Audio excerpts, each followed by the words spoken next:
This is Professor Pat McGeer from Canada. He has dedicated most of his career to the research on Alzheimer's disease. Pat McGeer believes that Alzheimer's disease is mainly caused by an inflammation of the brain.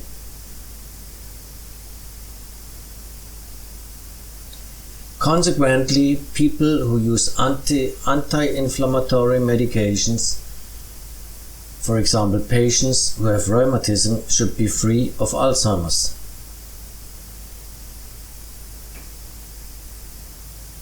Years ago, he contacted many large rheumatism clinics around the globe. Result: hardly any Alzheimer's in those clinics. His findings have sent a shockwave through the medical community, but his demand to develop an anti-inflammatory drug for Alzheimer's remained unanswered.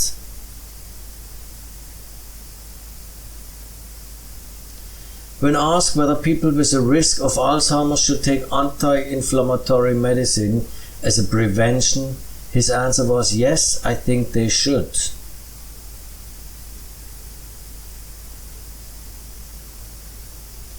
Unfortunately, long-time administration of any anti-inflammatory drugs such as ibuprofen is not possible, and they do come with many side effects.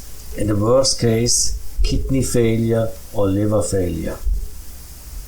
The idea was, can we find conditions where people have been taking preventative measures against an illness, i.e. taking anti-inflammatory medicines? Medicines which are not meant to fight Alzheimer's, but which are meant to fight another inflammatory disease which they want to stop. I came up with rheumatoid arthritis. Rheumatoid arthritis is a destructive disease which affects the joints and ankles. In most cases, it starts at an age usually earlier than Alzheimer's does. Patients with rheumatoid arthritis take a big variety of anti-inflammatory agents just to protect themselves against the pain and misery of this disorder. Pat McGeer has engaged himself in a kind of detective's work. He begins calling rheumatoid specialists worldwide, asking whether among their patients there are also those with Alzheimer's. You say you don't have any such cases of treating people who have developed dementia. Thank you very much. But some cases must exist where patients also got Alzheimer's. In the beginning of his research, he can hardly believe it. Among the big rheumatoid clinics worldwide, there is almost no one who has seen an older patient with Alzheimer's. Dr. Chalmers, I've been advised to give you a call. Do you have any records about rheumatoid patients in your clinic who have also developed Alzheimer's? Again, nothing. But he knows a telephone inquiry will not be accepted as scientific data. What he needs is documented data.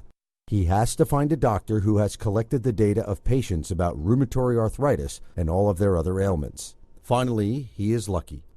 He has found someone. You have records? That's wonderful. Thank you very much. You will hear from me soon. There's a tiny silver lining here. The question arises, should people who are not affected with rheumatism use anti-inflammatories in order to protect themselves from Alzheimer's? Based on what we know about the human brain and what we have learned in the non-study, my conclusion is, you bet they should.